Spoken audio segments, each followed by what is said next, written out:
कागज के एक टुकड़े ने कांग्रेस का चाल चरित्र और चेहरा उजागर कर दिया है। मध्य प्रदेश कांग्रेस का मुस्लिम प्रेम किसी से छिपा नहीं है और अब यह प्रेम खुलकर उजागर होने लगा है। कभी कांग्रेस के नेता सरतन से जुदा के नारे लगाने वालों को जिला पदाधिकारी बना देते हैं, तो अब मध्य प्रदेश कांग्रेस के ही नेता मस्जिद, मदरसे और मुस्लिम परिवारों में कैलेंडर बांट रहे हैं, वो भी हिजरी कैलेंडर। नमस्कार, मेरा नाम है अंकित, आप देख रहे हैं आयुध। आज की वीडियो में हम बात करेंगे कि आखिरकार बार बार कांग्रेस इस तरीके से अपना मुस्लिम प्रेम दिखा करके क्या साबित करना चाहती है।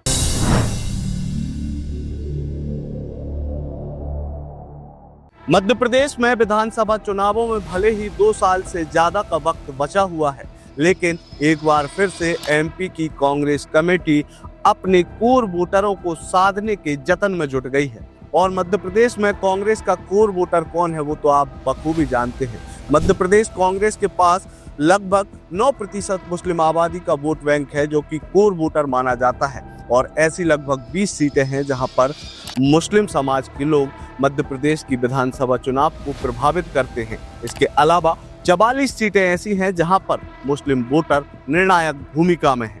और शायद इन्हीं मुस्लिम वोटरों को साधने के लिए कांग्रेस हर बार जतन करती है। और ये जतन ऐसे होते हैं कि मध्य प्रदेश के सागर जिले में ऐसे लोगों को कांग्रेस का जिला पदाधिकारी बना दिया जाता है, जिला महासचिव बना दिया जाता है, जो कि लगातार हिंदुओं के खिलाफ नफरत भड़काते हैं। जो लोग सरतन से जुदा के नारे लगाते हैं उनको कांग्रेस जिला का महासचिव बना देती है। ये मामला कोई पुराना मामला नहीं, बल्कि हाल ही में फरवरी में निकलकर सामने आया, जहां मध्य प्रदेश कांग्रेस कमेटी के प्रदेश अध्यक्ष जीतू पटवारी ने सागर की जिला कार्यकारिणी जब घोषित की तो उसमें 2 ऐसे शख्सों को शामिल किया जिन पर समाज में दंगा भड़काने और आपत्तिजनक बयान देने की FIR दर्ज है। ये तो एक मामला था, लेकिन अब एक और ठीक ऐसा ही मामला सामने आया है, जहां पर कांग्रेस नेता मनोज शुक्ला जो नरेला सीट से विश्वास सारंग के खिलाफ चुनाव लड़ चुके हैं, जिसमें मध्य प्रदेश के वर्तमान कैबिनेट मंत्री विश्वास सारंग ने इन्हें करारी शिकस्त दी थी।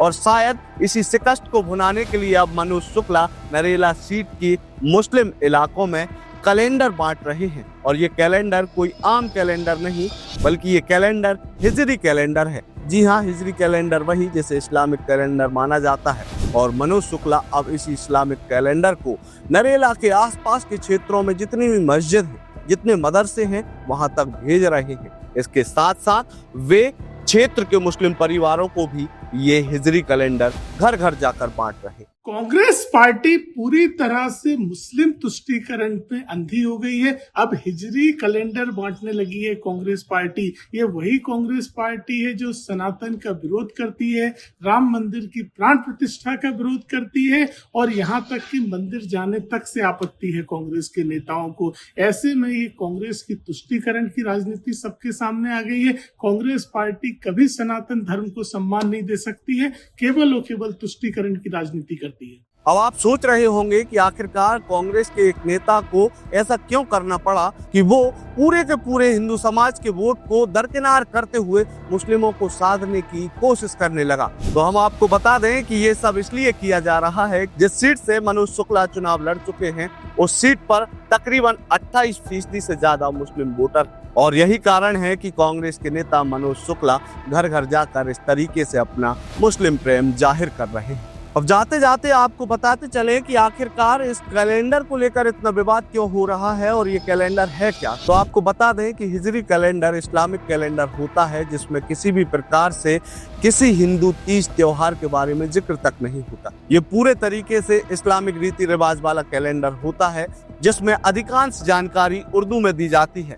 खास तौर पर यह कैलेंडर मुस्लिम परिवारों में ही उपयोग किया जाता है। और अब इसी कैलेंडर को बांटकर अपनी राजनीति चमकाने की कोशिश कांग्रेस के नेता मनोज शुक्ला कर रहे हैं। तो इन दोनों उदाहरण को देखकर आप समझ गए होंगे कि कैसे बार बार मध्य प्रदेश कांग्रेस के तमाम नेता अपने आप को एक समुदाय विशेष का खास बनाने में जुटे हुए हैं और हिंदू समाज को दरकिनार करते हुए मुस्लिमों की खुशामद में लगे हुए हैं। मध्य प्रदेश कांग्रेस के इसी चाल चरित्र और चेहरे पर आपकी क्या टिप्पणी है?